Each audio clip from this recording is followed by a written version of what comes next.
Down, but it's a perfect time to start planning for next year. So, how's everybody doing today? Everybody doing good? Doing great, Pablito. What's up, Leslie? How you doing? Doing Aquí. awesome. Awesome, awesome. Who was that? Who was that just spoke? Oh, we got That Noel in the was house. me. Oh, hey, Good Nicole. morning, good morning, good morning. What's up, my brother? Good morning, my brother. I had to Okay. jump on here and listen to one of the most disciplined real estate agents that I know. Wow, man. I Thank want you. to see Thank what he you. has to say. Thank you, brother. Thank you for the support. Okay, so I'll start introducing myself first for those of you that don't know me. So my name is Pablo Gomez, obviously. I do run a team within Lifestyle and International Realty called the Gomez Group. Individual sales, I do sell around 16 to 20 million a year. That's around approximately 35 to 40 properties a year. I am also a lender with Columbus Capital, so I don't technically do loans, but I do have a team that support me and do loans as well. We help people and homeowners get their lending and get their funding in the QM and the non-QM world. And I also have a very special certification where I'm one of 3 certified divorce real estate experts in Miami-Dade County. And what typically that means is that I'm trained to handle the sale of real property in high conflict and high and low conflict divorce cases. That's actually where my bread and butter comes from. I started doing a lot of cold calling when I started, cold calling expires for sell by owners, and I still do it. It's a skill that I believe it'll be. How can I tell you? There's so much opportunity, and I'm good at it. So I do it like warming up, right? So I start my day with calling expires and for sale by owners because I cannot let that go. But a lot of my business now comes from divorce. That's typically where my business comes from. I don't promote that a lot in my social media because most cases are private and they are court ordered. So I can't really say a lot about those cases. But then again, it is a side of my business that I have cultivated, that I've worked hard to produce, and that's what we all want, right? We all want to build a business where it's only referrals, where you're on a vacation and you get 2-3 leads, and they become clients, and then you close, and that's the kind of business you want to build. So I've been doing this kind of training, and I've been doing business planning for, I don't know, since I started. I graduated from FIU with an international business degree in entrepreneurship. So I understand what business planning does to a business. I know how to do it, and preparation is the key to success. So at the end of the day, we in most realtors, they get their license and they don't know what they're going to do. They don't know how much they want to make. They don't know. They don't have a schedule, right? So you just kind of just get your license and what now, right? So if you do this every single year, you set your goals, you set the income that you want to make, and you work backwards from there to know exactly what you need to do every single day, I can guarantee you that it's going to change your business. Now, this is not a business planning for you to just do it now and forget about it. I recommend you all to do it, and then every quarter or the beginning of every month, you look at it, see where you're at in the year, and then you can shift, you can pivot, you can do whatever you need to do from that moment. If you forget about it, it doesn't do its purpose. Okay, so let me first, before we start that, let me put myself in the non-disturb, because if not, people won't leave me alone. Okay, so let me share my screen. 1 second.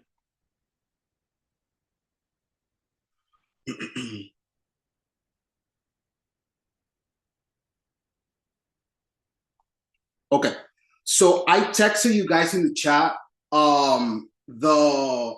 this document that you see in front of you. If you guys don't mind, please download in your computer. Put my contact info in the chat. Okay, thank you, Noel. So if you guys can download it in your computer and follow through with me. So I'm going to do this with you now live. I haven't done mine for year 2026. So my plan is to do it now live with you, okay? So we are going to do some math. We are going to do some goal setting, right? And I am going to be asking questions. So be prepared to, unmute yourself and we can have a conversation, right? Okay. So business planning. Everything starts with mindset. Okay. Motivation is a funny thing, right? Because if you ask me if I wake up every day motivated to go to the gym and work and pull, 14, 15 hours of work, that's a lie. I don't wake up motivated every single day. Maybe on Monday I'm motivated, and then Tuesday to Sunday I'm not. So that's where discipline and mindset comes into play. Because if you have a routine, if you're disciplined and you do the tasks, not matter the outcome, but you do the tasks that you're supposed to do every single day, it piles up. It's the compound effect. That's a very good book. So the little tasks help you achieve the big, what you really want to achieve at the end. But it's the little tasks that matter. It's the process that matters. Without the process, there's no finish line. So here we ask 4 questions, right? And it's very important to identify question number 1, what it is that you want, right? So we all own our own businesses, right? And be very mindful and be very honest with yourself about this question. So what do I want? It can be materialistic. It can be you want to lose weight, or you want to earn a certain amount of money, or you want a vehicle, or you want, you want to buy a house, you want to buy an investment property. Whatever that is, you need to have it in top of mind always, because that's what's going to be your motivation. That's technically what's going to help you wake up every single day to achieve that goal. So it needs to be honest, it needs to be achievable, and it needs to be something that you are going to really, really want. So I'll tell you mine. So I want for this 2026 to, and I was sharing with this with George, in the business perspective, I want to all my businesses to be thriving at a high level, meaning my real estate, my lending, my divorce side, my investments. I want everything to be producing at a very high level. I'm not there yet, right? So my real estate is doing really good. Then my lending is whatever, and now I want to make sure that all legs of my business are producing at a very high level. Now, that's just one thing. We're going to want a lot of things. So you can put as many things as you want. Another thing that I want is to get out of debt on 2026. I want to get out of stupid debts, right? Credit card debts, those debts that have high interest, I want to get rid of them completely. So put things there that you want to be very honest with yourself. Obviously, I'm not going to say this. This is completely personal. This is the part of the trading that is personal. But make sure you put that there, something tangible. Why do you want it? Why do you want to buy an investment property? Why do you want to buy that car? What is your why? A lot of people say that your why is your kids. And yes, I was one of those that said that. And my kids are my why. I mean, yes, I do work for them. Obviously, I work hard for them. But I'm trying to shift a little bit from that, because it becomes so popular. Oh, my kids, my kids, my kids. That you hear it so much that it doesn't become that anymore. It becomes something you just say, right? So what motivates me? I mean, to see my family happy. I mean, what's my why? My why is to be able to wake up one day and not have to worry about money, or wake up one day and I want my life just to be playing golf or hanging out with my friends or my business partners. So you have to find a strong enough why that's going to be constant, and that's going to be a reminder why you are doing the things that you do. Why are you going to wake up early? Why are you going to do the stacks? Why are you going to go to the gym? You need to be able to identify your why no matter what. Okay? So, and what are you willing to do to get it? So, are you willing to do everything? Are you willing to wake up at 5 and work massive hours consistently and put yourself in uncomfortable positions? There's nothing more uncomfortable than getting in front of a judge to to um, to let the judge know why you appraised that property or why you evaluated that property at the value that you gave it. I mean, it happens to me all the time. So sometimes I'm hired to give the court what is called a fair market value. So sometimes if the case is conflicting enough, they'll subpoena me to go to court and testify against the value that I gave the court. There's nothing more intimidating than that. But guess what? When I'm there, I'm the only person that knows about real estate. There's no one else in that courtroom that knows more about real estate than me. And on the sidelines, there's other attorneys, family law attorneys, or whatever attorneys there are, that are going to be looking at me at the way I talk, at the way I present my numbers, at the way that I speak, right? So I put myself in those uncomfortable positions. I want to be there. Sometimes I'm in a room full of attorneys and I feel like the stupidest person there. Well, that is exactly what I want to do. And it is intimidating. Talking to somebody, a doctor, a surgeon, an attorney, it's intimidating. But I consistently put myself in those positions because I want to grow.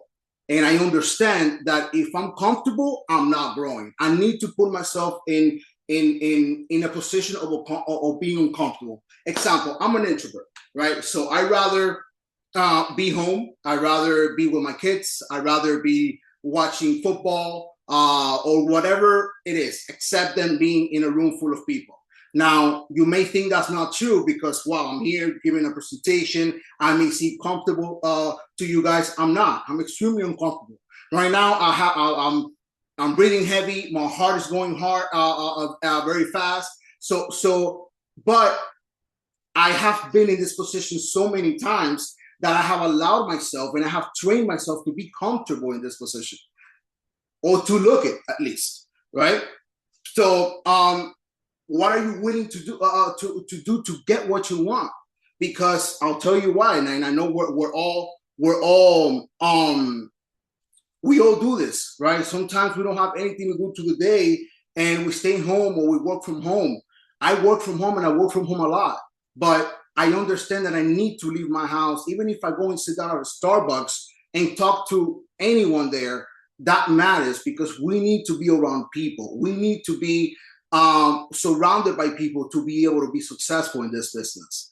In your office at home, it's going to be a little harder for you to make it. And how do you plan on getting it? And that leads to the business planning. So right now we are going to go through numbers. We are going to go through lead generations that are going to identify how you are going to get that income. So if you want to make 100,000, how do we get there? You know, how do we actually get there? Can we break that down to an hourly basis that would tell me what I need to do every single day to achieve that goal at the end of the year? Okay? So we're going to go into that. Now, the next page, let me put this in one view. One second.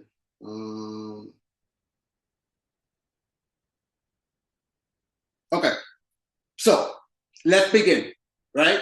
So let me go here.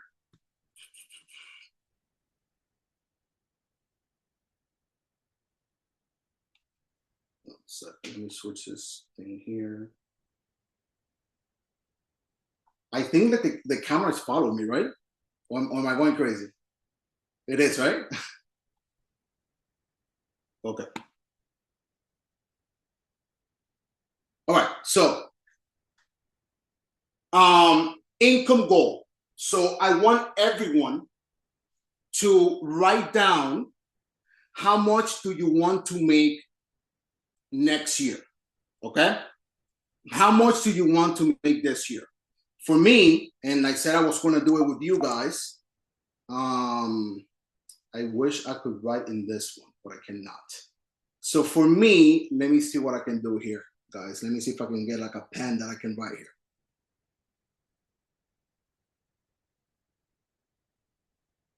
Mm-hmm.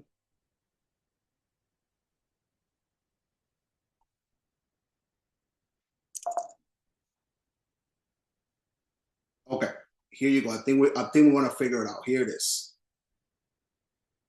Boom, boom. Okay. So for me, here is my income goal. My income goal is going to be high. Now, I need you guys to understand. It needs to be, your goal needs to be achieved. Like you need to be able to achieve it. Yes, shoot for the moon. You land on the star. I don't know what the saying is. Shoot for the sun. You land on the star. Something like that. Yes, but also be realistic with yourself. Like if you just started this business, don't give yourself a $500,000 income because that's going to be difficult, right? So I don't want you also to be discouraged at the end of the year by not even getting close to your goal. Okay, so for me, I base it on my previous years. So this next year, I want to make 650,000 in income. Now that's based on my previous years, right? So this year I made X amount. Last year I made X amount. It's been increasing every single year. So I give myself this goal. It's an achievable goal because I've gotten close to that, right? So write that down and put that into your income goal, okay?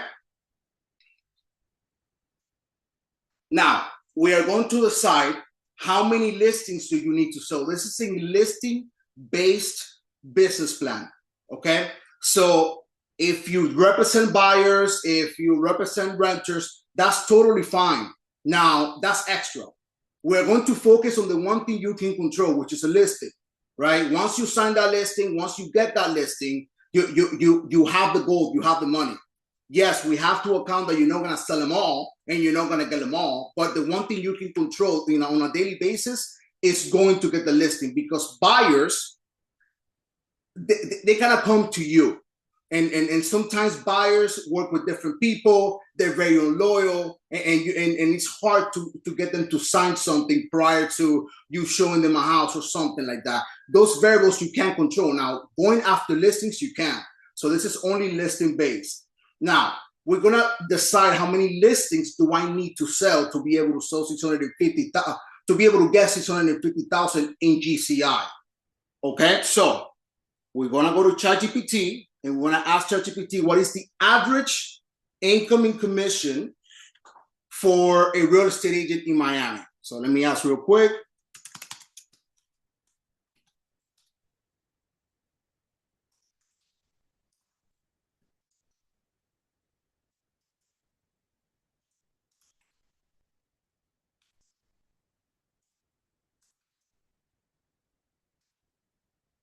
When you ask ChatGPT, if some of you live in Broward, I would ask ChatGPT specific to the specific location that you are in, because it does change. If I put average commission in Florida, it's going to give me a long range. I want to be focused where I'm at. I'm doing Miami, so let me see what that is.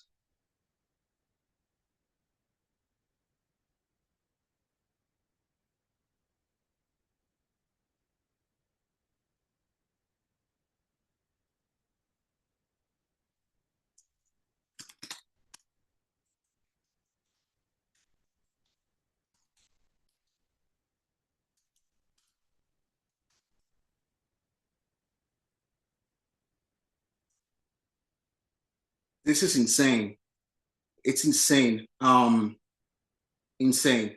The median price of a home has increased for the last 5 years tremendously.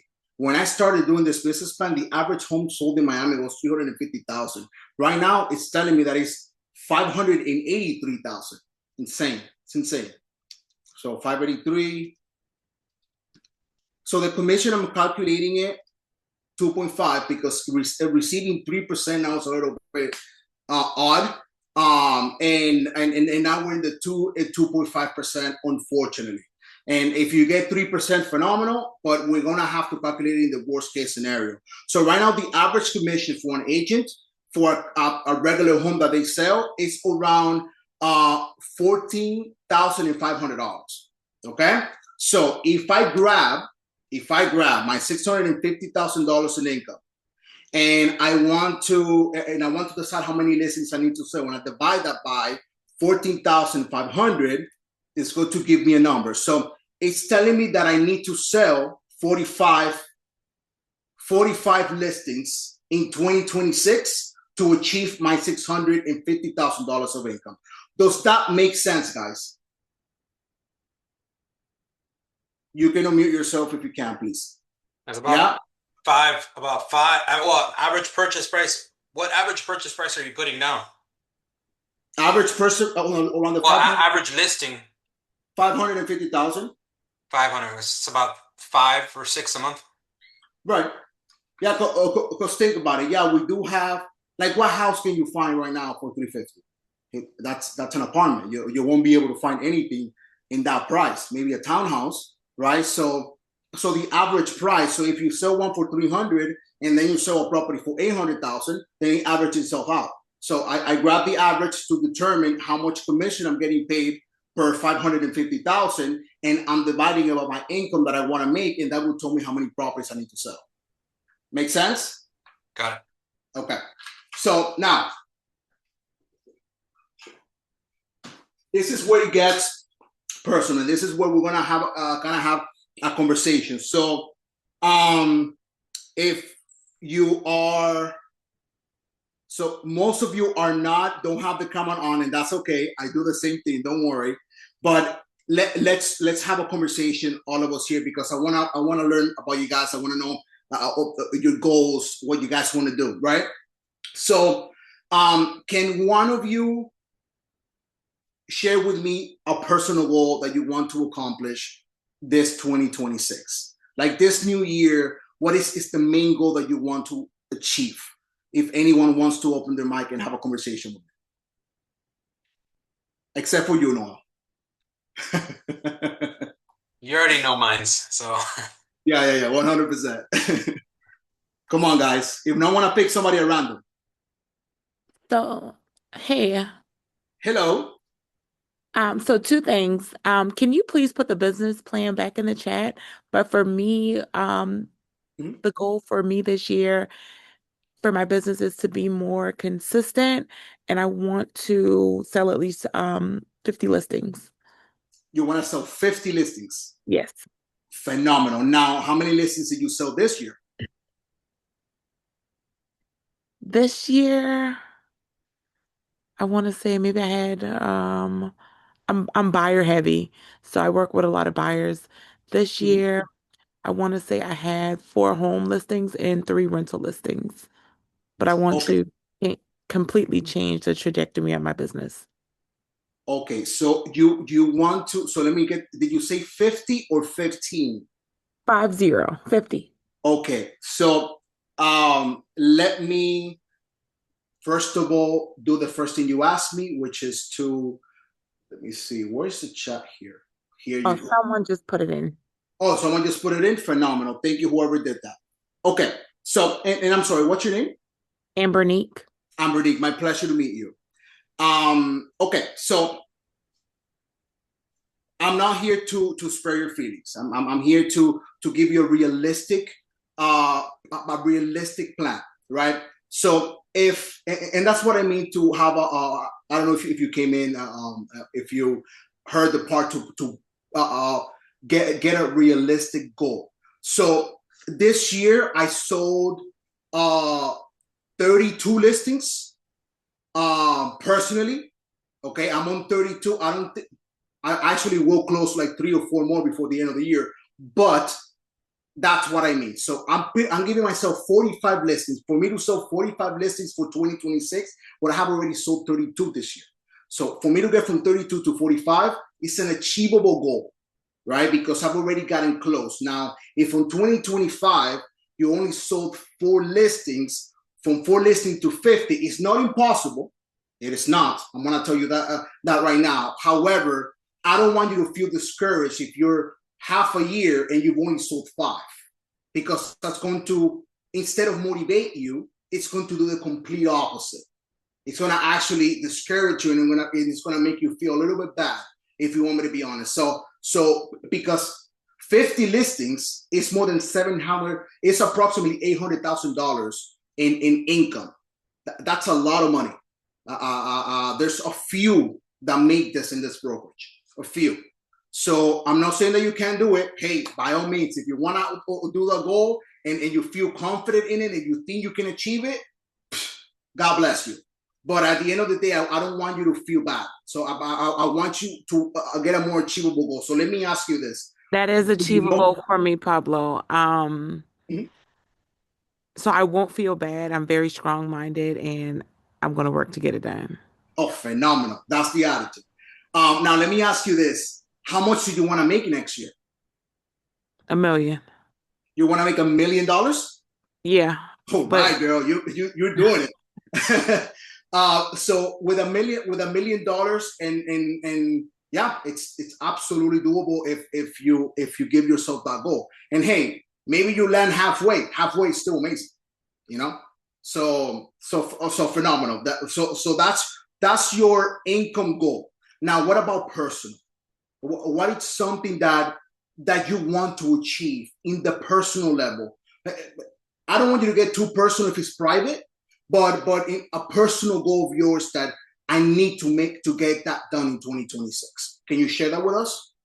a personal goal for me is I don't- um really just to, fulfill what I say I'm going to do. Mm-hmm. And, like not procrastinate, no self-doubt, just different things like that. But yeah, really that's it. Beautiful. Yeah, that's hard because I go through that too. Procrastination is huge, and I'm not gonna sit here Bernique, and tell you that you need to wake up at 5, you need to have a morning routine, you need to, eat a certain way. Although those things are very important, okay, they are not. You need to cold plunge. You have to cold plunge. Cold plunge, sauna. You don't need those kinds of stuff to be successful. I've transitioned in a way that we see a lot of social media, right? And we're like, oh no, you need to wake up at 5, go to the gym. You need to like Noel said, cold plunge, do all this kind of stuff, read 10 pages, and do all of that. All of those things are good. Trust me, I do them too. But if you're comfortable waking up at 9 a.m. and from 9 a.m. all the way to 8 p.m. you work like an animal and you do everything that you set yourself to do, that is more important to me than you waking up at 5. And some people don't have a morning routine. So people wake up at 5 and they just wander around. They either talk to themselves or they start, browsing through social media, make coffee, read here, read there, and they don't really have a structure. So I'd rather you sleep. Sleep is very important. So going back to procrastination, I think procrastination in setting your goals and not doing them. I think we are the biggest sabotagers in our business. We sabotage our business a lot because we know exactly what we need to do, but we don't do it. Right. So I think if you are disciplined and you organize yourself in a way that it doesn't matter how I feel. I always say that the only people that work based on how they feel are babies. Everybody else does not work. If I don't feel like working today, guess what? I have to. So it's not based on my feelings. It's based on discipline and doing the things that I need to do that I know are going to help me achieve my goals. So when you feel like procrastinating, build yourself a system. Go on a walk. I don't know, just get out of the house. So for some of my agents that are girls, I'm like, if you feel like you don't want to do anything that day, go do your nails or put a nice dress, put your makeup on, and go out, because that would change your entire aura. It would change the way you feel. And for men, put a suit on. You have nothing to do that day. Put a suit on and go to the office, because that will make you. It will make you feel successful. Make sense? Pablo, Yes, ma'am. I wanted to jump in 2 seconds and give my 2 cents on this topic. Just kind of piggybacking on what she's saying and stuff like that. I think obviously procrastination is a big issue. I think just in the nature of the beast and what we do, what I still to this day struggle with, what is it, 7 years in? I don't even know. Is really having systems, and like you mentioned, and sticking to those systems regardless of what you feel. I mean, the quote that I've had on my Instagram since I started this is: "Do not rely on motivation. You have to rely on discipline." The biggest thing with this industry is discipline. To do, the crap that that you need to do, to show up when you don't want to, because it's such a roller coaster, so that being said, another thing, it's a lot of us tend to, we'll have a few closings and then you rest on your laurels and you don't realize that the second you take your foot off that gas, you're done for the next month or the next 2 months. So that being said, right now, to reach that 50 listing goal, like you need to have 4 to 5 listings already lined up now for next month, for you to be on that.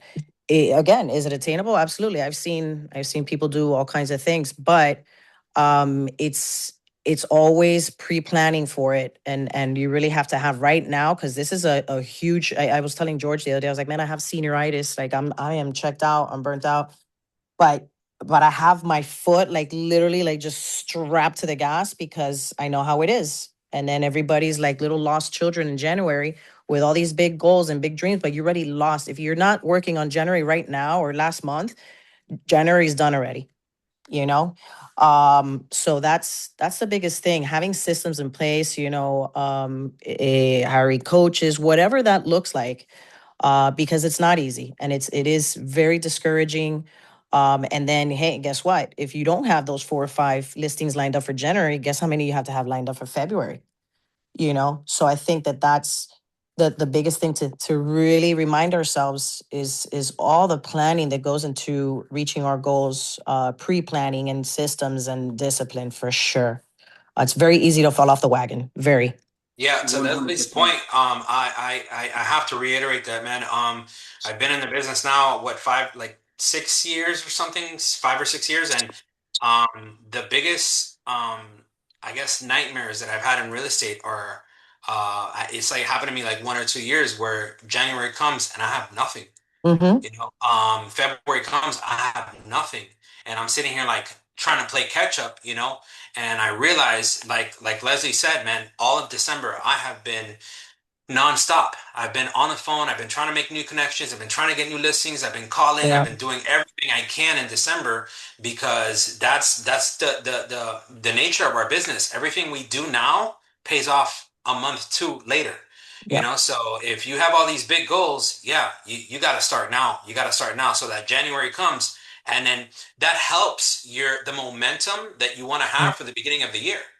You have closings scheduled for January. You have clients that want to list in January and stuff like that. So like that will help you for February, March to have that momentum and start off strong. Right. For sure. Right. I'll give you my personal story to continue this conversation. This year, 2025, and I'm gonna be completely vulnerable, and I'm gonna put myself in a position because we're all humans, right? And yes, I'm talking to you about good things, about how much money I'm making, or about the listings that I'm selling. But let me be vulnerable for a second. On 2024, like everybody, on November, so November is a very difficult month for me. On November, my daughter's birthday's on the 8th. My anniversary is on the 11th. Then we have Thanksgiving, and my son's birthday is on the 30th. So I don't really work on November because it's impossible. It's just back to back to back events. So then I put my foot off the gas in December just because I'm doing okay. And 2025 came along, guys. The first quarter of 2025, I was like, bro, I think I'm gonna have to like do Uber or something. Like it's because my expenses are big, right? I have a family, I have different businesses, I have investments here, investments there. So I have to produce a certain amount of money on a monthly basis to be able to support that. So if I'm not producing, I'm commission based. If I'm not making the money, 3 months for me, it's a huge delay. So in 2025, beginning of the quarter was really bad. But guess what? I did not. This is where discipline comes into play. I didn't care about the outcome. I was stressed. I was waking up stressed, but I did the task every single day. What happened? Quarter 2, quarter 3, and quarter 4 are phenomenal because of the work that I did on quarter 1. If I wouldn't let my situation put me down to the point that I stopped doing the task that I'm supposed to be doing, I would have quit the business probably. So it's I'm putting myself in a position, because what Leslie and I are saying are completely right. Like, if you have huge goals and you want to accomplish them, what are you doing today? What did you do yesterday? Right? Like those days count. If you don't work a month in real estate, it's 2 months of no business that you're going to have. So yes, December, we should not slow down. You can slow down maybe February a little bit, March, but December is not a month to slow down. And the majority, I will say even maybe 85% of all realtors just slow down during Christmas. So, but Ambernique, thank you so much for sharing. Does anyone else wants to share their goals, their income goal for this year? Anybody else wants to say something? I do. I don't know if you guys can hear me. Ellie, is that who I'm talking to? No, Vidania. Oh, perfect. Vitania, how you doing? I'm good. My goal for next year is to do 150 grand net. And yeah, as my goal for this year, I think I guess I wasn't realistic. As my goal was 200. And because last year I did 118. So, I figured that 200 I could, I don't know. I guess I'm very realistic. Right now I'm at 111, so I'm not what I made last year. So I think 150 would be realistic for me. Phenomenal. Vitania, I hear you very far off. I don't know if it's me. Can you get closer? Maybe, I don't know if you're in the computer or the phone. Can you hear me better? I still hear you a little far off. I don't know why. Noel, was it me, or is it? Do you hear far off No, too? she sounds pretty far. Okay, It's far. Vitania, try again. I'm here. Do you hear me better or no? Perfect. Now we hear you. I did hear everything you said. So just to reiterate, you want to make $200,000 this year, because as of now you have made 111. You said, correct? No, 150. My goal for this year was 200, but I mean, I basically made half. So I think 150 would be more realistic. I'm a mom to a toddler. So I do and she's in school part-time. So, I'm 50% mom, 50% real estate. So I think 200 is not me being realistic. Phenomenal. So I think 200 is a wonderful goal. Okay. Based on what you told me. Now, what about personal? Can you tell me something personal that can be your why you want to make 200,000 this year? So I was trying to buy my mom. I have my house. I bought my house 6 years ago. I bought it in 2019. So obviously I have a decent mortgage, and I bought it at a really good time. So I'm trying to get my mother a house, which I'm trying to get her to become a realtor as well. And I tried buying this year, but my taxes was a shit show, so that didn't happen. So hopefully by next year I would like to, be able to buy my mom a property, for her retirement, and that eventually would also be an investment property for me, obviously down the line. Phenomenal goal. Thank you so much for sharing. So it's an amazing goal. Number one, I think my image of success is when I retire my mother. That's one of my main goals that I want to do. My kids are little. I'm a father of 2 little kids too. So I have a 5-year-old and a 2-year-old.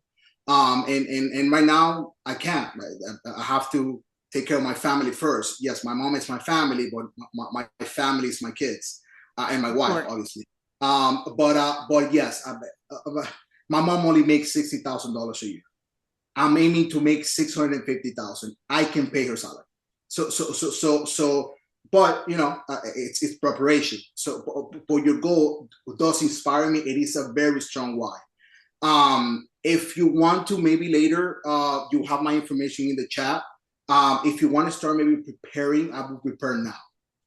because yes, you want to make 200,000, you want to buy a property. Well, maybe sitting down like a person like me and my team that we do lending, and we can sit down with you and kind of structure and prepare you for next year. I think it's going to be the same thing we're doing here. You should do it for the house you want to buy. So prepare, know how much income you got to report in your taxes, how much you have to be safe, if you have to work on your credit, all the stuff you want to start doing now. So when you're ready, then you're 100% ready and there's no surprises. Okay? So 200,000 is great. And 200,000, once we do the business planning now, you're going to see how achievable that is, Vitania. I mean, it's crazy achievable. And you don't have to really work that hard. To make $200,000 in this business, it's the easiest thing. The easiest thing. 100,000 is easy. 200 is easy too. Right? So thank you so much, Britannia, for sharing. Beautiful goal. So yeah, I wanted to just say and encourage everyone that's in here. I think it would be great if you get together with your office manager or one of the partners in the office, whoever's not speaking up here, so that we can sit and design these plans for you, with you, and help you set goals and make these things achievable. And I think that having people holding you accountable for these things. So if I have any of my Pines agents in here, I'd be more than happy to sit with you, and we could do this together. If you're not here, people kind of don't want to put their numbers out there or whatever. But I think that would be great, so that we can all hold each other accountable. Absolutely, Leslie. I like that. Leslie. Okay, who spoke? Leslie, are you talking about me? No, I won't meet with. Anybody but you. I'm telling you, Pablo and Noel and Leslie, I think Leslie and Rick knows what I want to accomplish, because I've been thinking about it for a long time. I'm heavy in rentals. I don't mind doing them, but I don't want to do them. I want to be on the other side. And I haven't been able to figure out how to get to the other side. So who can help me? I got you. I got you. Sounds like a separate training. It's just leap of faith. A lot of times we get lost. I tell some agents they get lost in lease land. And a lot of times these leases are more difficult than even doing a regular residential sale. Let me tell you, you have some of these tenants that are just impossible. So leasing is not a problem with me. It seems to be easy, but I want to get on the other side. So I gave myself a goal. When Pablo started talking, I gave myself a very easy goal. So I don't care if I make 100,000. So I figure, well, I only need to sell 8. Well, I need to get to the first one before I can even count on 2, 3, 4, 5, 6, 7, and 8. Right. So I want to achieve that. And I bust my chops.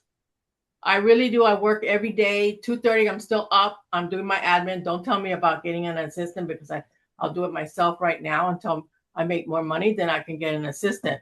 But I absolutely love what I do, but I just need to get to the other side. That's what I've been wanting. I will tell you this, Rose, and it's not a personal attack on you. This is actually something even to me, because sometimes I'm going crazy. I'm like, I'm so freaking busy. And what we don't understand, there's a huge difference between being crazy busy and being productive. So we just have to make sure that we're focusing on income-producing activities, true income-producing activities, and that we're not wasting time on other crap, that at the end of the day, we're exhausted. We feel like the day ran out on us. We didn't get as much as we wanted done. And then you realize, if you really kind of go down the list of what you did in the day, you were just super busy, but not as productive. So we got to make sure that your activities are true income producing activities. Completely agree with that, Leslie. 100%. Pablo. Yes, sir. It's Manny. Could I chime in? Of course, brother. Thank you. Rose, how long have you been in the business? 4 years. 4 years? Do you feel that? Or 3 years? I don't remember right now. Oh, okay. Could it be 3, Leslie? Hello? Yeah. I don't know if Leslie's on mute. But the reason why I ask is that rentals is not necessarily a bad thing. A lot of people started off like that. And I'm sure Pablo could even tell you, because Pablo was a rental beast when he started. And that, I think, catapulted his career because the following year, all the people graduate to buy. So that's a good way to get on the other side. Maybe follow up on those people. Don't forget about them. Once you rent them, put them on a database and start hitting them up and get them ready and talk to them to start telling them, hey, look, it's not as hard as you think. Let me get you on the right plan. So by next year, we could get you out of this rental and into a purchase, I hear you. I do that all the time. I even connect with them during the holidays for sure. And I do my broadcasting that I learned from George. But most of my friends on my phone are realtors. So I don't know how the broadcasting can help me, but I keep in contact with all my renters that I have done during the holidays. Okay, so let me chime in now, Rose. Thank you, Leslie. Thank you, Manny. Okay, so again, I'm going to give you my own perspective, my own experience. Okay, so when I started my divorce leg of business of real estate, I didn't stop doing my for sale by owners, my expires, my rentals. I didn't stop doing what brought me money every single day. Now, at the same time, I'm building this new business. I'm building this new Pablo, right? And I have to allocate hours and time to work on this business. It took me 2 years to get my first case. 2 years to be able to be appointed into a court order, and an attorney referred me in a divorce. And when I saw my name in that court order, Pablo Gomez is to sell the real property. It made me feel accomplished. It made me feel happy. So if you're high on leases, keep doing that. Do not stop doing that. You're going to continue doing exactly that, because this is what I did when I made my biggest month in real estate. I believe it was 2021, if I'm not mistaken. I made $60,000 in 1 month. Never made that much money ever in my life back then. And I made one of the biggest mistakes ever. I thought that I was, un papi chulo, and I thought that I was, I'm rich. I made it, right? Mama made it, and I started spending a ton of money, not in cars or material stuff, but investing it into my business the wrong way. So I hired an assistant. That leads to what Leslie was talking to you about. Hiring an assistant. I hired, I believe, me and Noel also partnered up in Zillow leads. I started putting a bunch of money in Zillow leads. What else? I started hiring people into my team where they took my time, and those $60,000 went to zero very quickly. And that was like that for 6 to 8 months, to the point that George sat me down and said, what are you doing? You haven't been producing for 8 months. I need to understand what you're doing, because if you had a $60,000 month, what happened afterwards? What are you doing? So what I did is that I stopped doing the things that brought me money. So I stopped sending clients properties. I stopped communicating with my clients, because I was more focused in cold calling and building this new business, because everybody told me listings. So I neglected my buyers. Okay. So George sat down. He told me, what are you doing from the moment you wake up to the moment you go to sleep? Which is great to have a broker that is so accessible, and you can sit down. He's not perfect, but at the end of the day, that you can sit down with him and he can actually give you genuine advice. Well, that's exactly what he did that day. He told me, fire everybody that you have, right? Stop thinking that you have a lot to grow, and go back to what you were doing before. That's exactly what I did. 3 months after, I had an $80,000 month, because I focused on the one thing that was bringing me money. So that's my experience. So for you, don't stop doing leases. Now, you need to start building this other business, this listing business of yours. So, and there's ways to do that. You should go to my listing appointment or my listing presentation training. It is phenomenal. If you do that on your listing presentations, I can guarantee you 100% that you are going to close every single person you do that presentation to, right? Now, we are going to talk about lead generation, but getting the lead and speaking with the lead is the easiest thing. The hard part is to put yourself in a position where you show them value that they are willing to pay you what you are worth, and that you have to practice. It is insane to me that in every business, in every sport, you practice. In baseball, you practice. In golf, you practice. You practice before the game, right? When it's game time, right, that's too late. You don't want to practice on game time. So if you want to get listings, if you want to become better at your presentations, record yourself, practice, make sure that you are constantly becoming better at your craft. My listing presentation, Rose, I have it from, like, I know exactly what I'm going to say from beginning to end. It's like I'm acting. I know exactly the outcome. I know if I'm going to get it or not right from the beginning. And that's why I want you to go to my listing presentation training, because I see that a lot of people have problems closing the deal. A lot of people are good on the phones. They can get the appointment, but when they get the appointment, they choke. They don't know what to do and they don't know what to say. And then I asked them, did you practice? Did you stay up all night practicing what you were going to say? Your presentation, what were you going to do? And they tell me no. So then you go to that person on game day and you sit in front of a seller and you just wing it. Who does that? So that means that you don't care enough about your business, and that you don't have guidance. No, you, Ross. I'm thinking in general. So if your goal is to become a listing agent and you want to get listing, you want to control that, that's extremely achievable. Now you just need to know what to do, and you have the answers here in the brokerage. And then after you have the answers, you have to practice it. You have to make sure you become great at your craft. Now, let's talk about assistance and zero producing activities. And then we'll move on to the business planning, because I knew it was going to get like this. This is what I want. I want people to hear our conversation and learn from our conversation. So your first hire should be an assistant. Forget about hiring a buyer's agent. Forget about everything else that people tell you, joining a team, doing this, doing that. When you join a team, you have to ask, what is the team giving me? If you don't have that clear, why are you joining a team? To flex that you're part of that team? Because that's what sometimes it becomes like.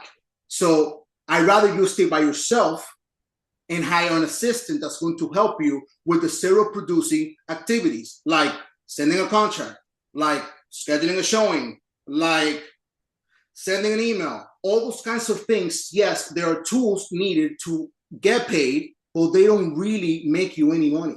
They don't. Writing up a contract and sending a contract does not make you money at all. At all. What makes you money, and the only job in your business as a real estate agent, is to bring in the business. That's it. That is your only job. Everything else can be delegated.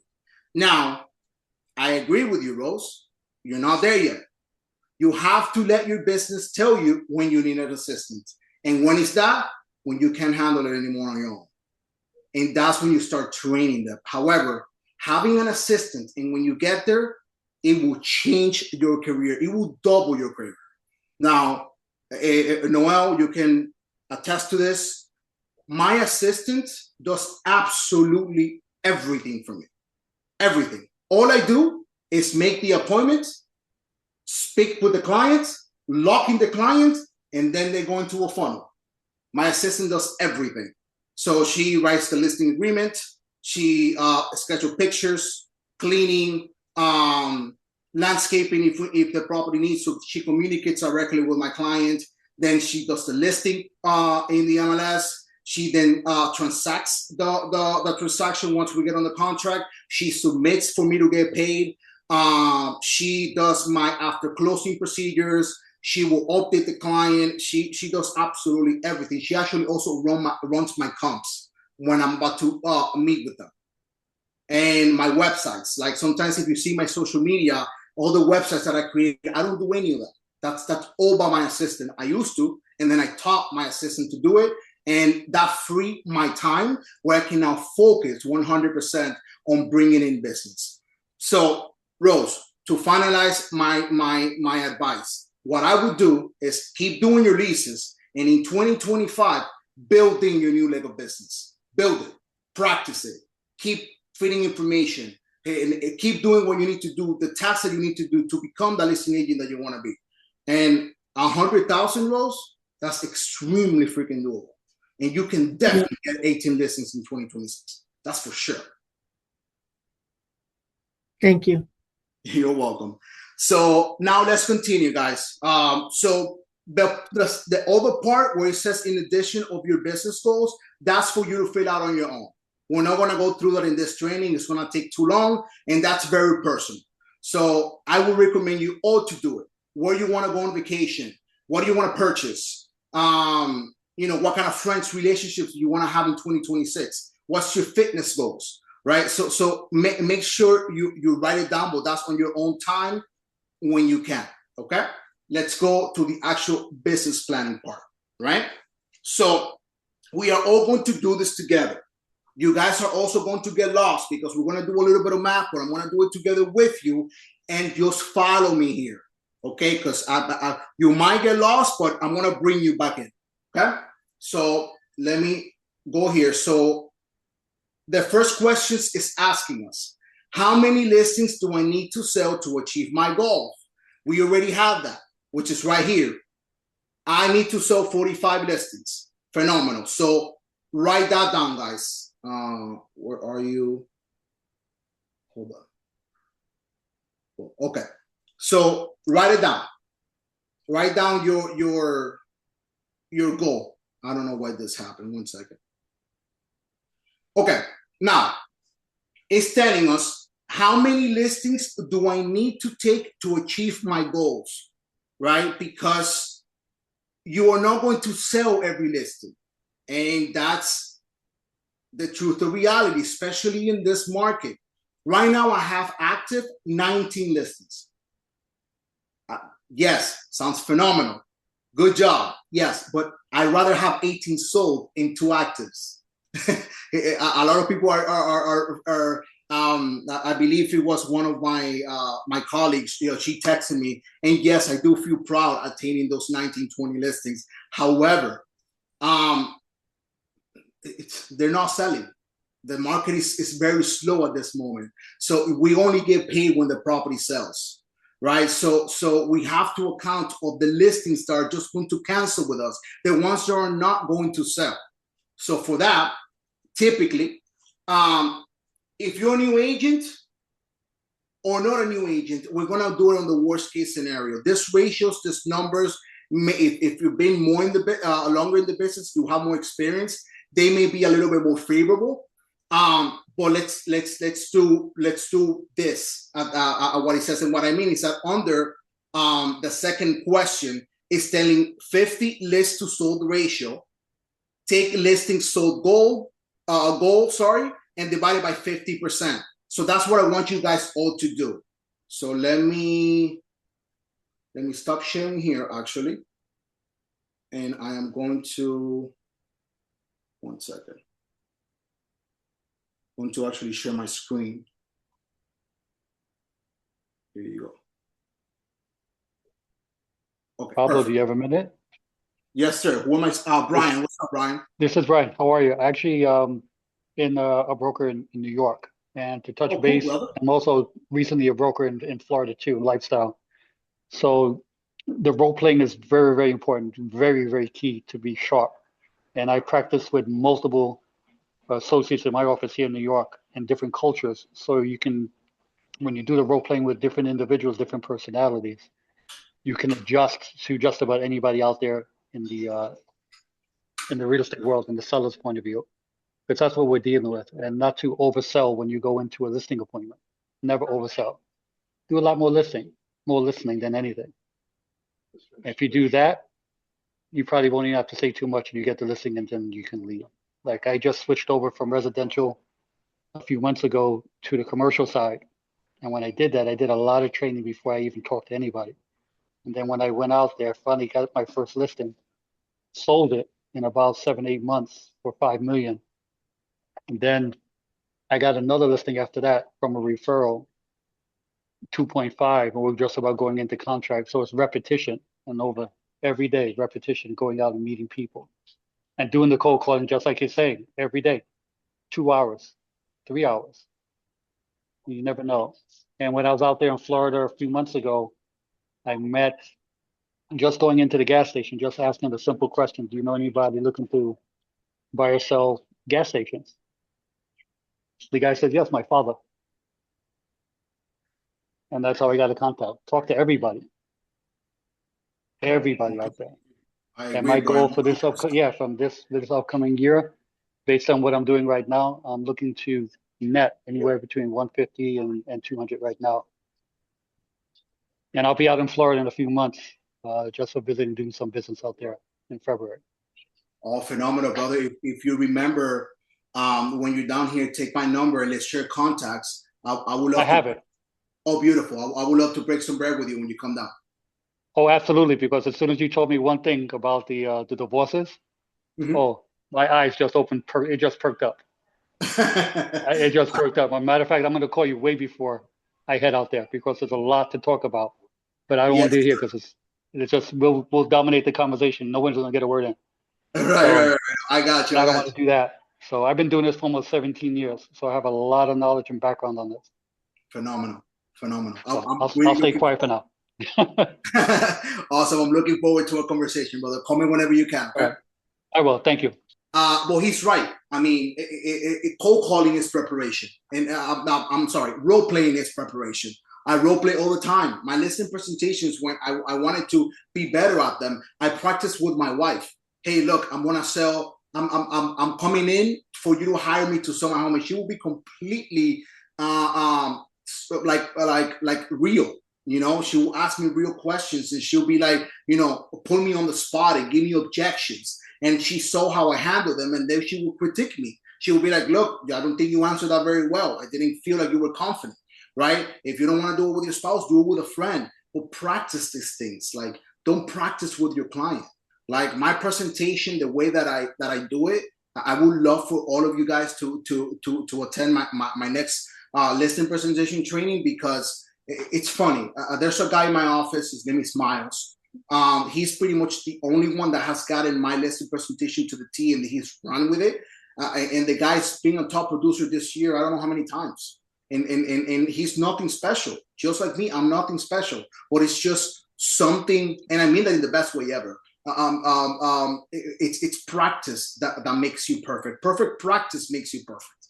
So if you're winging and you just want to go to the house and you have no idea what you're going to say, what you're going to do, the seller will catch that. And that's the fastest way to lose the listing. Okay, so let's get back to the numbers. So Pablo, yeah, I practice with ChatGPT on expired listings. That's great. That's great. Yeah, I would do that. I would do that, and I would do. I've done ChatGPT. It's very nice. So I don't like it sometimes. You have to give it prompts. So you have to tell ChatGPT, hey, look, be hard, give me objections, be difficult. You have to let ChatGPT know how you want it to react. Because if you just do a regular call, it'll give you an easy appointment. You know what I mean? But I would do it with a person. I would do it with a person, typically before you cold call. Do 15 minutes of role playing over the phone with someone. And that would kind of just warm you up right before you get into your calls. But ChatGPT is great. Okay, so you're going to take the amounts of listings you need to sell in 2026, and you are going to divide it by 0.5. So if you can all do that now. So if you have to sell, for my example, 45 listings, I'm going to divide that by 0.5 or 50%, and that's going to give me a number. So that number is going to be typically times 2. It's going to be double than the number you have on top. In my case, it's going to be 90. So what does that mean? And let me explain it to you guys. Okay? So that means that I need to take 90 listings and only 45 of them will sell. Now, this is ludicrous because it's a high number. And my ratio of listings sold is not 50%. I sell 90% of all my listings. So this number should be lower, but for the training, for the heck of the for the purpose of the training, I'm going to keep it like this. As a matter of fact, let me make it simpler for you guys. I want to make it. Where did that number come from? 45. What is it? 45 or 50%? Right. So let me explain it. That's kind of only 50% sold. That's kind of crazy. For a new agent. So you shouldn't do 50%. You should do 80 or 90. I mean, yeah, I guess. You get it? So it's based on worst case scenario. Now it's looking crazy, Noel. But that's why I'm gonna do this, because if I do mine, I want everybody to kind of just get a first shot, and doing mine is a little bit crazy. So Rose, correct me if I'm wrong. You said that I only need to sell a listing to make 100,000 at $14,000 commission average. Is that true? Wow, that's what I calculated. That's what you calculated. Phenomenal. So to make 100 grand, I need to sell a listing. So no one watch. It's going to be a little bit better now. So here, I only need to sell a listings, right? So now I'm going to multiply that by 2. 16. Which is 16. So you need to take 16 listings, which only 8 will sell. Now, this is very ludicrous. It's not, I'm talking if you're a brand new agent, you're fresh, this is what it is. Now, if you're a little bit more advanced, I would do maybe 80%. So when you do that and you get 8 divided by 80% or 0.8, it tells me I only need to take 10 listings and only 8 will sell. Does that make more sense now? Yeah. Yeah. So yeah, the way that I was doing it with my numbers is a little crazy. Because I mean, even whether you're a new agent or an experienced agent, you should be selling. If you're with lifestyle, you should be selling. I mean, with the amount of resources and support and marketing and managers that we have with experience, you should be selling 80 to 90% of your listings, whether you're new or not. Before you get a listing, definitely run it by your manager, strategically price it. There's strategic advertising and stuff like that. Things that, you do to stand out in the market. 80 to 90 sounds more, realistic. But there are, like Pablo said, there are new agents that they'll get a listing or they'll get 10 and they'll only sell 5. It's possible. Right. So, and it's exactly that. Like, let's say you do take 16 listings, you probably will sell more than 8, right? So your income there is going to be a lot higher, right? But let's just keep the worst case scenario just for the simplicity. You guys can do it again with different ratios. So instead of 50%, you can do 80 or you can do 70. It all depends how confident you are, but let's prove it, right? You have to prove it. You have to be very realistic with yourself. So if you get 16 listings now, can you really sell them all? And do you have a strategy to sell them all? So be honest with yourself, right? Now, we take the third question. It says, how many listing appointments must I go on? Because you are not going to go to all of them. The seller will cancel. They're going to change their mind, or they're going to hire someone else. So I need to calculate how many of them must I go on to be able to achieve my goal, to be able to take 16 listings, because you're not going to go to 16 appointments and get all 16 listings. You have to over calculate. So for this one, it's the same exact thing. So you're going to grab this number 16 and you're going to multiply it by 2. So if you can do that now, it will be great.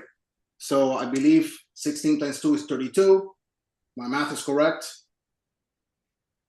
So this means that I'm going to go to 32 listing appointments. I will only get 16 of them, and I only need to sell 8 of them to be able to achieve 100 grand. Okay? Let's go to the fourth question. The fourth question says, how many listing appointments must I set? So, and correction. You're going to set many appointments, but out of 10 appointments that you set, you maybe will go to 8, or maybe we'll go to 7 of them. Because, again, people are going to change their mind, or they're going to hire somebody else, or they're just going to simply cancel with you. So how many appointments must I set? It's going to be the same thing. You're going to grab the 32 and you're going to multiply by 2. or divided by 50%.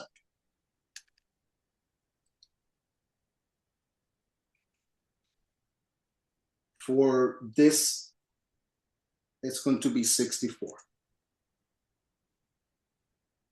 Before I continue, is everybody, please raise your hand, just put it in the chat. Is everybody understanding this? Yes. Okay, great. So everybody's got it. You guys got it 100%, all of you. Because I want you, and now it's the time to ask questions.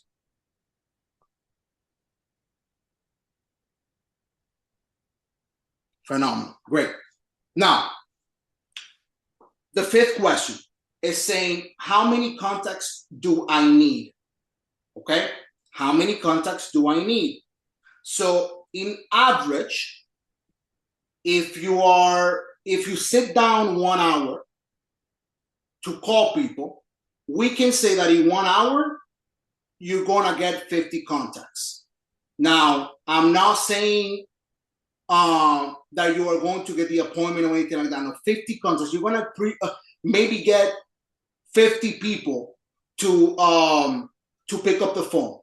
Let's say, and I'll correct me if I'm wrong. If I give you a list of 100 people and you sit down in 1 hour, can you confidently say that you can reach 50 people? Depending on what time you call, because I've done 100 and I got 1 contact. That's true. But let's just say, in average, they're good leads. Let's say for sale by owners. All for sale by owners typically pick up, or they answer by text. If I give you 100 for sale by owner, do you think you can get 50 of them to pick up the call, to pick up the phone? In an hour? In 1 hour. Yeah. If you're on top of it, and you're doing it back to back to back and not getting distracted, or and not wasting time with other things in an hour. It also, like you said, for sale by owners, it depends on the lead source, but yeah, I'd say for sale by owners typically do pick up the phone. Whether or not they're nice is a different story, but you could probably get 50 to pick up the phone. Yeah. Phenomenal. So then Now, that means that expired listings are not as great from the No, I never said that. It's not that they're not as great. It's just a different expired listings.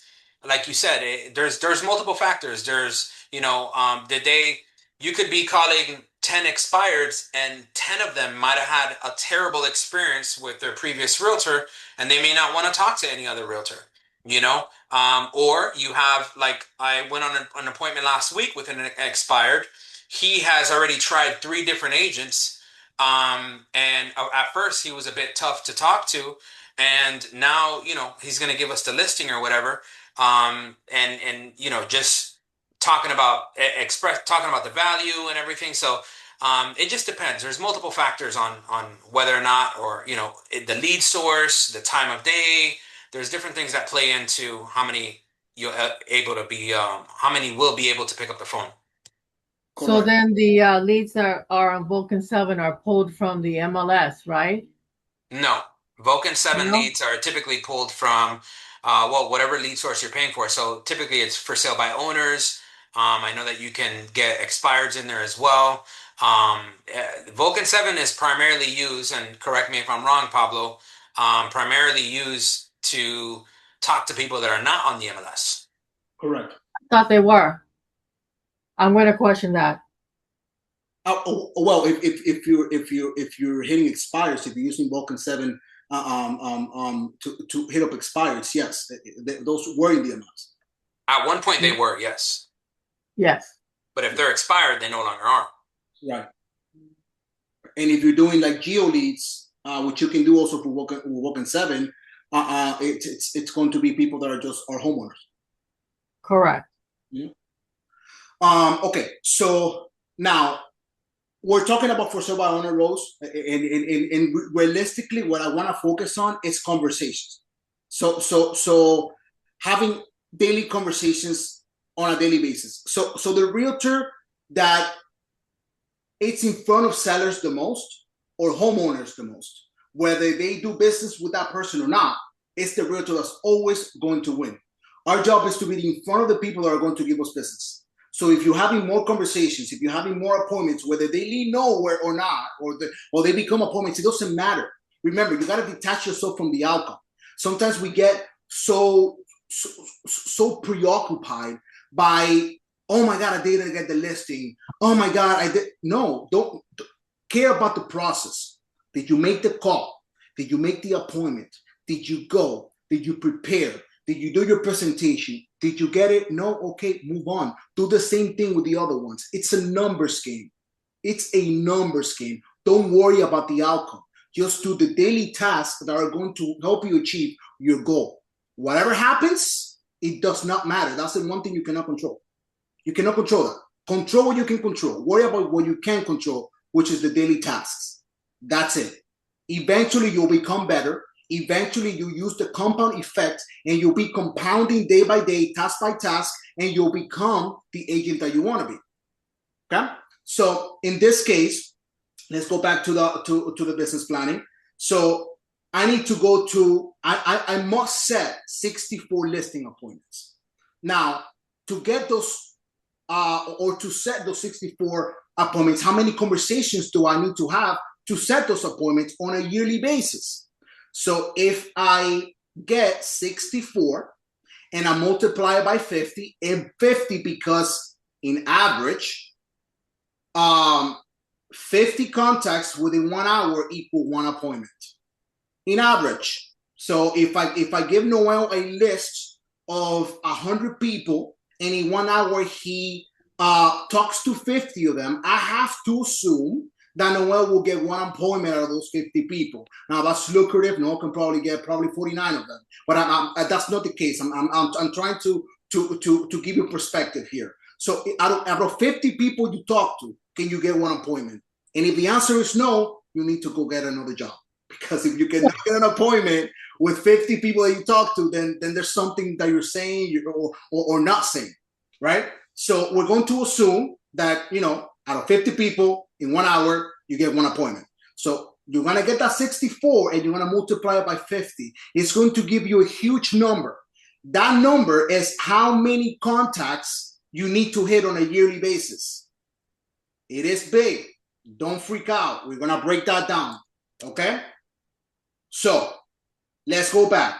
So I need to get 3,200 contacts, and that would allow me to set up 64 listing appointments, which I will only go to 32 of them, which out of those 32 appointments, 16 will become listings, and I will sell 8 to make $100,000.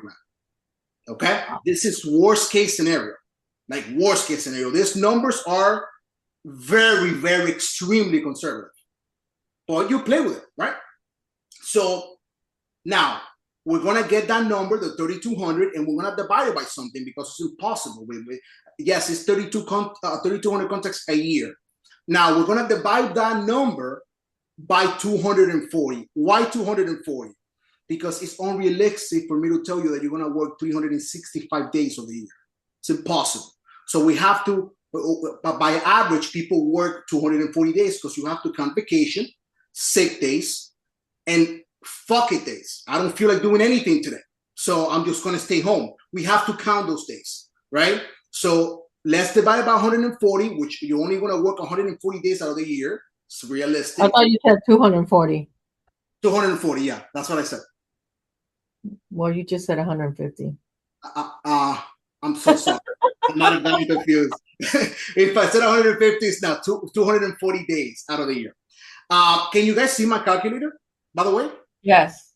Yes, okay, perfect. So we take the 3,200, we divide it by 240, and that's going to give me how many contacts I need to talk on a daily basis based on 240 days to achieve my goals. So look how nice that looks now.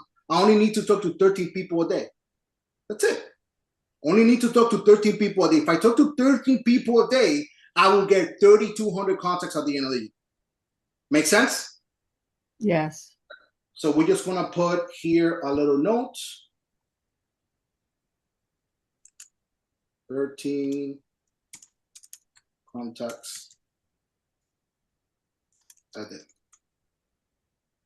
Just going to put it right over here. Okay. Now, let's break it down even further. It's telling me how many hours do I need to prospect on a daily basis? Meaning, how many hours do I need to actually sit down and feed my business? Guys, it goes back to what Leslie was saying. Don't worry about the zero income activities. Those things can wait. The title company can wait. The contract can wait. That phone call can wait. That other appointment can wait. Prospecting is the only activity that is a non-negotiable in your business, and it should be. Right now, I have myself muted. And Noel, Leslie, who else is here that is part of my group? Jennifer Bruce Busky, thank you so much, by the way, for being here. Everybody here that knows me on a personal level, they can tell you can call me between the hours of 8 a.m. and 12. I won't pick up. I will not. My phone is in do not disturb. Why? Because I am feeding my business, and I take that very important because I respect my business. So if I get an email from a title company, I don't care. I have my email in my phone, but it's on silence. If Noel calls me, Noel may call me for business, but Noel he's my friend, so he may just call me to talk shit, right? So but as much as I love that, it's going to take me out of my concentration and what I'm doing. After that, I may not even continue because now I'm in a different mood, right? So respect your business. Put yourself in do not disturb and time block your time to feed it. Because if you don't feed your business, eventually it will die. So that is your main job. So how many hours do I need to contact? Well, now we're going to say, okay, so how many contacts can I actually realistically hit within 1 hour and have actually relatable or important conversations? Now, Noel, you're going to agree a little better with this number. In 1 hour, I can probably talk to 10 people, right? I can actually talk to 10 people, have genuine conversations where they will lead eventually to appointments. Right? Where they just didn't hang up, where you had real estate related conversations, and you could follow up. It becomes a lead. It becomes a lead, right? Now, let's define a lead and let's define a contact, okay? So we can all be clear. A lead is someone you talk to, whether you do business with them or not. It's just someone. No, I'm kidding. A lead is somebody that's going to do business with you in the future. Yeah, so you classified a lead when they become a client, whether they're going to buy or sell now or later. Now, a contact is when you have a conversation with the person, whether or not they do business with you. So when I say here 10 contacts, you're having 10 conversations. Okay? So we can say that in 1 hour, all of us here can have 10 conversations. Obviously, right? Genetically, because not genetically, generally, generically speaking, right? So if I speak, if I pick up the phone, I can probably speak with 10 people. Now the conversation may go longer. You may speak with less people. Yes, that's fine, but in average. So we're going to get the 13 people that I need to talk to every single day, and we're going to get 13 and divided by 10. Look at this. So this is telling me that I only need to prospect in my business 2 hours a day. That's it.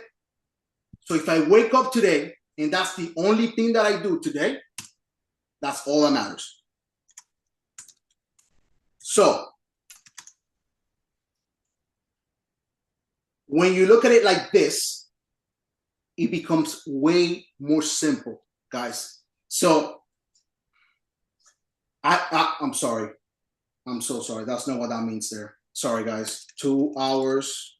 That's what I meant to put. 2 hours a day. Okay. So if I prospect 2 hours a day, now I know it says 1.3, but I'm rounding off to 2 hours. Just rounding it up.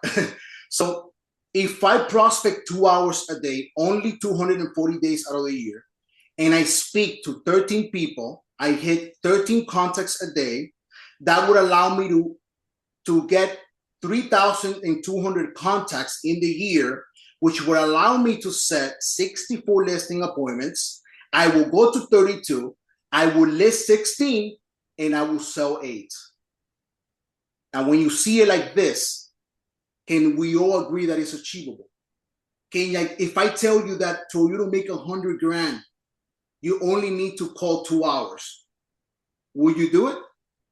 Yes. I wanted to share something with everybody, just a personal thing. You can use these numbers. These are great numbers. You can simply prospect for 2 hours a day, which is my plan for 2026, is do the prospecting. But if you focus on, we did a average purchase price of 550, right? Right. If you focus on average purchase price a million and up, you can still do 2 hours a day of prospecting, the same 2 hours, and double your annual your commission for the year. Double your revenue. And which is one of the things that I've been trying to focus on is transitioning into a higher price point. It's the same type of work. You're still calling, you're still doing the contracts, you still going to a listing appointment, you're still having real estate related conversations, except the only difference is the price point is different. And it's the same 2 hours for double the commissions for those of you who, maybe have a year or something of experience and would like to try to go into a higher price point. 100%. 100%. This is very conservative, very conservative. So extremely conservative. So from here it just gets better, because I need to work on the worst case scenarios, guys. I can't work on the best because life is not perfect. So if I give you perfect numbers to the T, it won't work, because it's life is not perfect. We get sick, things happen, life happens. So we have to actually work on the worst case scenario possible. So now, before we continue to the last part, because obviously I've told you all of this. Yes, Pablo, sounds beautiful. I need to call 2 hours, yada yada. But where do I find these leads? Who do I call? Right? So I'm going to go into that. Don't worry. But just for shits and giggles, because I haven't done mine, I want to see how my business plan looks like, and I would like to have the opportunity to do it in front of you. So if we do, I need to sell 45 listings. Remember, I want to make $650,000 this year. So I'm not going to do 50%, because out of every listing that I have probably a 90% ratio. Out of 10 listings that I list, probably maybe 1 will cancel with me. That's a realistic number, and that comes with experience. I've been in this business for 6 years. It comes with experience. I wasn't like that before. My ratios increased per year.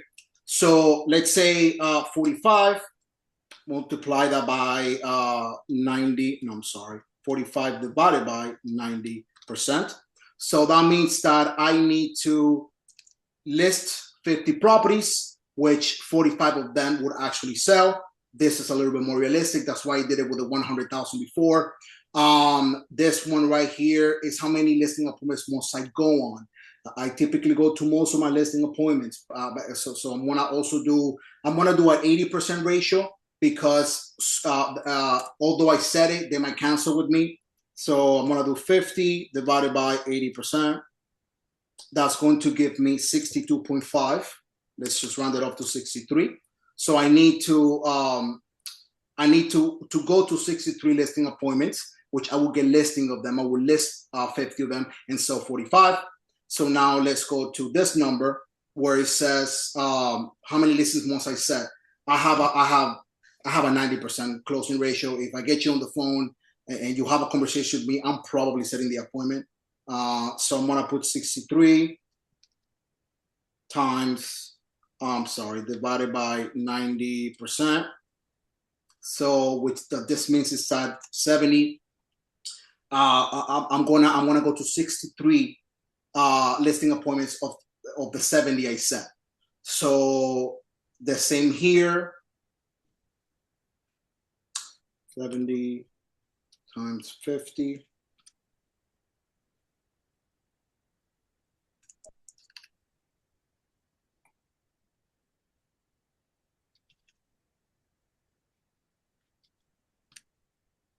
Watch this. it's ludicrous when you put it. It makes so much sense when you put it this way. And then I divide it by 10. Perfect. So it's crazy. So now, obviously, this is just because of my closing ratios. They're so much higher than a regular agent that just came in. I have a process. I know what to say at the listing appointment. So if you sit with me, I've made so many mistakes in my career, and I learned from those mistakes that if you sit with me, I'm probably leaving that appointment with the listing sign, most likely. So sometimes there's things that I can control, but most likely I leave with this sign. So check this out. So if I cold call, the cold call time doesn't or the prospecting time doesn't change. So if I prospect 2 hours a day and I speak to 15 people daily, that will get 3,500 contacts on a yearly basis. I only though need to set 70 listing appointments. I will go to 63 of them. I will list 50 properties and I will sell 45. Only 2 hours, guys. And that would allow me to make, in a perfect world, obviously, it would allow me to make $650,000 in GCI.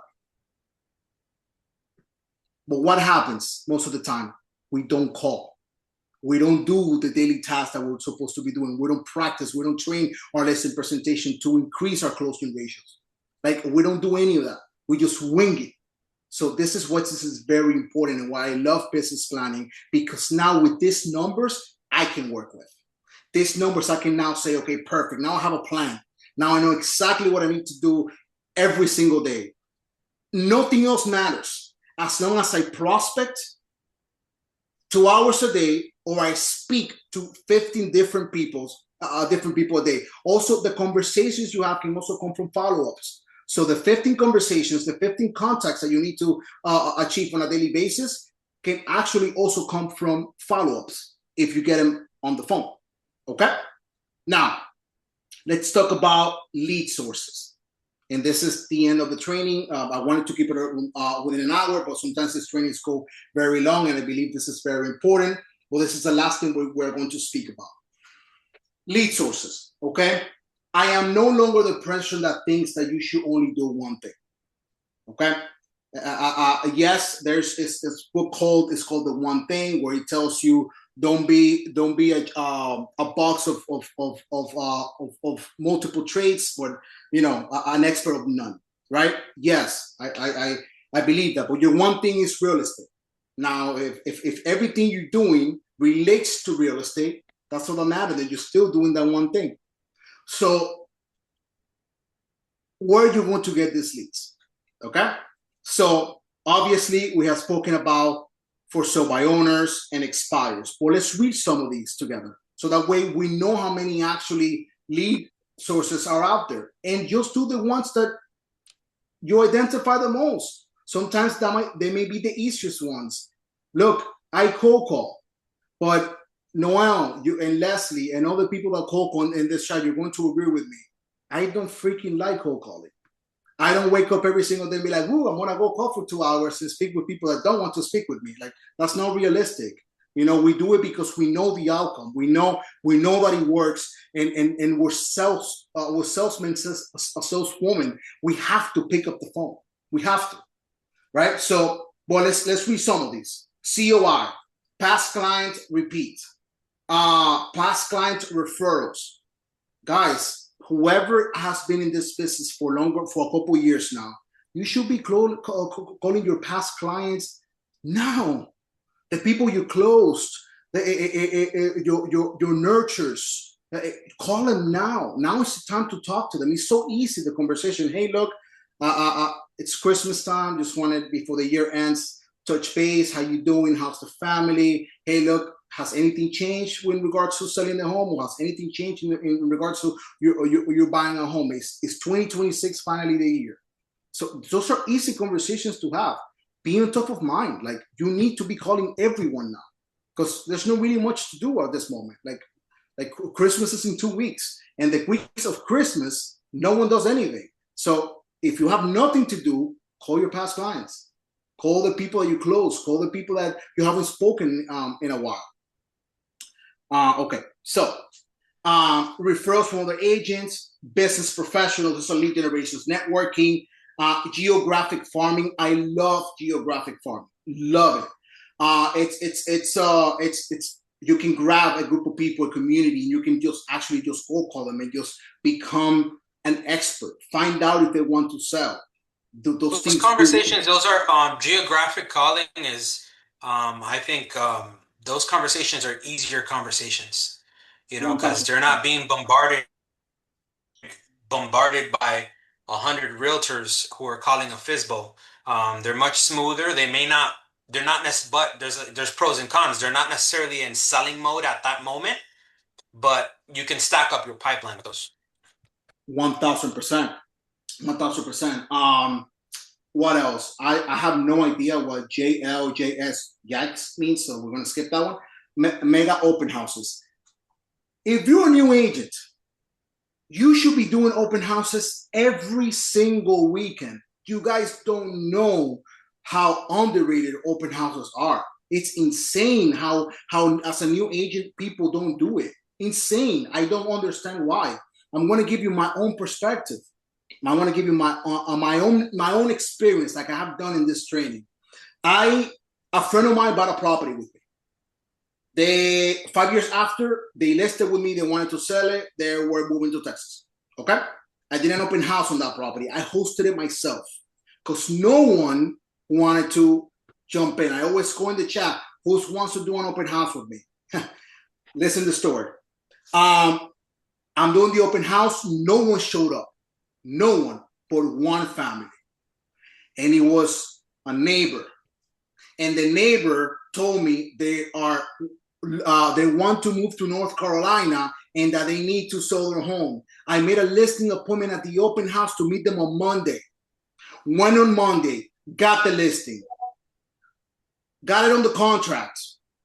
Then those people told me that the guy in the same row in the corner also wanted to sell. Guess what I did after I got out of my client's house? I went and knocked on the corner, got that listing. Then when I was doing the final walkthrough on the one that told me about the one in the corner, the neighbor next to the one in the corner had that property rented, and he was there, and he drove to the buyers because we were doing the final walkthrough. He walked to the house and said, "Oh, why don't you guys buy my house instead?" I wasn't there. So my client tells me, "Hey, Pablo, I feel really bad, but this guy came in and he told me that he told our buyers that to buy his house instead." Obviously, we're about to close. That didn't happen. But what did I get there? Oh, wait. So he's interested in selling. So when I got to the final walkthrough, finished the final walkthrough, I walked to that house and knocked on that door, spoke with that neighbor, and sold that house too. And I charged them pretty much all 3%, maybe 2. Let's do 2.5. Each of those houses sold for like 600,000. If we do 600,000 times 4, and we multiply that by 2.5%, those houses made me $60,000 from one open house. Why are we not doing this more often? When you go to open houses or to other agents' open houses, the people that walk in through that door that are not represented, including listings, that's your business. That's yours. The listing agent should not be able to take that. Actually, the listing agent won't even find out because they didn't buy the listing. So open houses are tremendous lead generation. Zillow, Realtor.com, Trulia, websites, ads, expired, relocation, REOs. There's a bunch of them. Now, here's telling you to pick 5. Pick 5 that you are comfortable with. Now, I'm going to give you an example of what I would do if I was a brand new agent and which ones I would pick. Number 1, for sell by owners. That's low-hanging fruit. And to get the appointment, you can train yourself in YouTube. Super simple to do. Number 2, expireds. Okay? Once you can close that, it'll make you more of an expert because you're selling yourself, saying that you're better than the one they have. Number 3, open houses. Number 4, door knocking. And door knocking, that's another training for another day. You can do it actually very strategically. And number 5, I will do geo leads. I would grab a dialer when I can, if I can, and I would pay for that dialer, and I would start having conversations in the community that I wanna become the hyper local agent in that community, and I will start door knocking in that same community and also cold calling them in that same community, so you can become the expert. Let's talk about a person. Question. How would you get the phone numbers for the geo leads if you live in a community, whereas you cannot door knock and you cannot solicit them in person? So I could get a list of all the properties is over 1,000 where I live, but I don't have their phone numbers. How do you get the phone numbers? There are websites that you can pay for that can get you those information. I have Vulcan 7. I'll share it with you guys here. So this is my Vulcan 7. This is how I populate pretty much all my leads. This is very expensive dialer. It's like 350, almost $400. So I wouldn't recommend right off the bat if you're a new agent to get this. What it does allow you, it gives you the fresh for sale by owners. It gives you the first expires every single day, and then it allows you to do a neighborhood search. So in the neighborhood search, you can do geo leads. It gives you the phone number, it gives you everything. But again, this is one way. Now I did promise, and Rose to piggyback on that. I did promise I was going to give some value to all of you because you guys have been here and you guys have been phenomenal, and pretty much all of you have stayed. There is this lead generation. I'm going to give you a secret nugget, okay? Because at the end of the day, I believe that if you're here, if you spend your time with me, I want to give you something of value aside from what I'm teaching you. There is this website called, maybe some of you have heard it, the Share Group, okay? The Share Group, I'm going to show you. I'm actually just going to show you instead of telling you, okay? So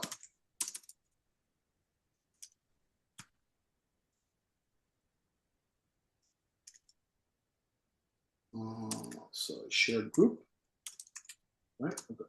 Let me see what comes up. Okay, this website is extremely inexpensive. Rose, you don't have to get a dialer. So if you want to get something like this, what I'm about to show you, and just single dial them, for now, you can. But check this out. So here is this website. You purchase leads, right? Now, these leads here are phenomenal, and I've gotten several listings from this alone. Where is the services that they provide? Let me see. Pricing, setting pricing maybe? Okay, here. Perfect. Can everybody see this? Yeah? Somebody give me a yes? Yes. Yes. Okay. Oh, yes. Perfect. Okay, so this leads, right? So this company, what they do is that you pay them a price, right? And they give you the leads. They give you like an Excel. Now here you have absentee owners. Those are people that don't live in the property. They're investors. Then you have distressed homeowners. I wouldn't unless you want to focus on that. I would do, but I wouldn't focus on that. Divorced homeowners. I wouldn't do divorced homeowners. My business model for divorce is to the attorneys, the business to business model. Calling a person that's getting divorced and they're finding out from you. Imagine this: there's a husband and wife. The husband beats the wife. The wife files for divorce, and you call the husband because he's the one on title. And the husband finds out from you, a realtor, that his wife that he beats filed for divorce. What do you think is going to happen after the conversation? You don't want to be that person, so don't go that route. Pablo, can I ask you a quick question? Yeah, Brian, what's up? Does this scrub against the do not call? They give you numbers that are in the do not call list. You call it if you want. Now, Brian, the do not call list here is a joke. Nobody respects it. Now, please tell me more. Now, I'm not telling you not to call the people that are in the do not call list. Disclaimer. Okay, this is a disclaimer. However, you can call your own risk. right? So the thing is that most people don't even know they're in the no call list. They don't even know what that is. So why am I going to miss the opportunity of calling someone just because they're in the no call list? So yes, this company gives you the disclaimer, gives you the warning, but you can call your own risk. Okay, so got it. Then they have leads like, which is the ones that I love. They have the likely to sell. How do they do that? People that have no mortgage. They may be likely to sell that lived in their house for too long. Downsizer, empty nesters. This company can actually populate single family homes that are 2 stories and that the people that live there don't have a mortgage and are older than 62. If you're older than 62, you have full equity in your home, you may want to sell because you don't want to have a stairs, you don't want to go up and down the stairs, and you may want to downsize. Wonderful lead generation. And then motivated sellers. So this is a website, and if I show you the pricing, which is hopefully they show it here, you guys are going to be, there's no way that this is that cheap. Watch this. Buy yourself this for Christmas. Watch. So I get 1,500 leads, any lead generation that I want per zip code for $300. It's 20 cents per lead. Then you have this other box, that says 250 leads at $450, 80 cents per lead. So Brian, here's your answer. Do not call list and 100% email included. So they do include people in the do not call list. So there you go. 1,500 people that you can actually call. By the way, these leads are exclusive to you for 3 months. So you have 3 months to call them completely, and they're exclusively to you. What is the difference between this one and PropStream? Because you have to pay for those leads also. I think it's 20 cents a lead. I don't know the other one, to be honest, Rose. Okay. Yeah, so I just know this one. This has been proven to be successful. I'm not even going to tell you. I'm going to show you, like I've done in this training. I'm very transparent, and that's the way that I like to be. So, for example, let me look up this client. What's her name? I believe her name is Alicia. I think so. Or Alessia. Yeah. Okay. This client, I saw her property, I believe it was last year.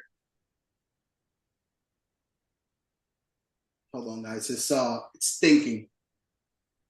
So when while it loads, when it goes back to systems, these are the systems that make you a better agent, right? Follow a boss, the dialer, like those things you have to use. You all need a CRM. There's even free ones that you can get, but you have to organize yourself. Look, so I sold her property. She moved to North Carolina, and this was from the source, downsizer list. Actually, I sold it 2 years ago. That's one. I can show you way more. Just I don't have their names memorized in my head, all of them. But yes, this lady, I literally just called her. I was like, "Hey, Alessia, how you doing? I'm a realtor. Blah blah blah." There's a script that I can give to all of you to follow. Super simple. And I was like, "Hey, look, I'm just calling around the area. A neighbor sold a house for this price." I was just calling everybody because there's high demand. If you are willing to interested in selling or moving in the near future. The lady told me, yes, actually, I need to move to North Carolina. So can you come to my house and tell me how much it's worth and see if I can work with it? It's that simple. And then again, this is just one source of lead. Then you have so many that you can work on, and you work little by little on those, and you start becoming an expert on these lead generations. Pablo, in reference to the exclusivity of the lead source and how they provide the leads to the agents. So 1,500 leads for $300. First of all, I'm upset that you didn't tell me about that sooner.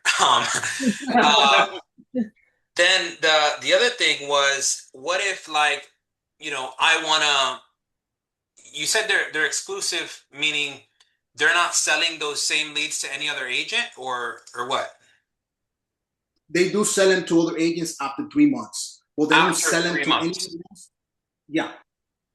Okay. So I would be the only agent with the leads from, and then how do they determine what leads they give you? Do we decide like the area, the market? Exactly. So you decide the zip code. You tell them the criteria that you want. Let's say you want downsizers and you want them to, or you want 2-story single family homes only. They'll populate that because that's in the public records. You can find out in public records whether it's 1-story or 2-story. So that's a criteria that you can give them. And yeah, I mean, the ones that you get are exclusively to you for those 3 months, but there is a possibility that they had already sold those to someone else, to another agent that already the 3 months expired. But for those 3 months, you have them now. The list, they do keep it, but it's very unlikely. If after 3 months they didn't get it, yeah, if they didn't get it, or they just called once and they didn't call again, and they never got somebody on the phone. Like I like the exclusivity, at least for those 3 months. That contact and that email and that phone number, it's only mine. And how long have you been working with this lead source? For 5 years. For 5 years. Huh? So you've been my friend for 5 years and didn't tell me. Okay. Well, Pablo, is it would they provide numbers that are bad numbers? Like this is the wrong number, it's a business number. Oh yeah. I no longer live here. What's the percentage of getting those type of numbers? I would say 60%. No. That's high. I'm thinking about it backwards. And maybe around 10% of the people that are going to be wrong numbers. Now, if you're asking me that, this is something that you guys can also do. There's something called Exact Dial. Exact Dial is $4 a month, right? And you put an address, right? And it'll give you every number associated with that address. So if you got the number from the share group and it's incorrect, that's fine. Put that address to Exact Dial and get the number. So 60%. So did you say it was 10% bad numbers? 10%, maybe. Let's say 10 to 20% of the numbers they give you are going to be bad. It's not because of them. It's because people change their phone numbers, or they put a fake phone number attached to the property because they don't want people calling them. It all depends. I mean, the way the algorithm that they use to find phone numbers for these properties, it's not 100%. So I don't think any generation is like that. Do they reimburse you back for those bad numbers if you try to find it? Mm-hmm. Okay. There's lead generations that do, like C Buyer, for example. C Buyer does reimburse you for the people that are not good. But no, this lead generation, you pay them, they give you the spreadsheet, and it's yours to do whatever you want with it. So the spreadsheet would have the person's name, phone number, and the house number. And the address, correct. Okay.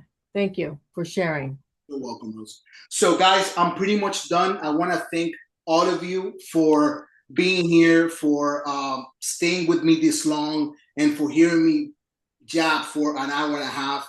Now, before I go, I do want to ask if you guys have any questions that I can answer, whether they're business, personal, anything at all. It doesn't have to even be about the training. I'm here, I'm an open book. So please, if you guys have any questions, ask me now.